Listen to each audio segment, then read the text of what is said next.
इंदुरदेवाची ही कंसरी जी आहे ती इंदुरदेवाची मुलगी.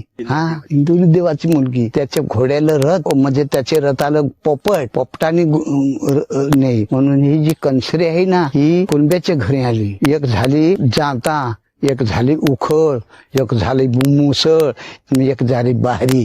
म्हणून ह्या कुणब्याचा दैव ह्या इंदुरदेवाच पासून आहे. हे म्हणजे इंदुरदेवाची मुलगी. मिरिकदेव पिता, मिरिकदेवाने भोग दिला धन्वंतरीला, तेव्हा कंसरी उपदरा झाली. कंसरी उपदरा झाली तेव्हाची आपली कंसरी फाल्या फुल्या झाली. आणि मग ते आपले त्याला जाता पाहिजे, त्याला उखळ पाहिजे, त्याला मुसळ पाहिजे. ह्या कुणब्यानी समजा जोडला. म्हणून आपला दैव आधी बसायला धरून आहे. दैव जे आहे ना, भले आपला हाल असतील पण दैव आपल्याशिवाय निगा कोणी करत नाही.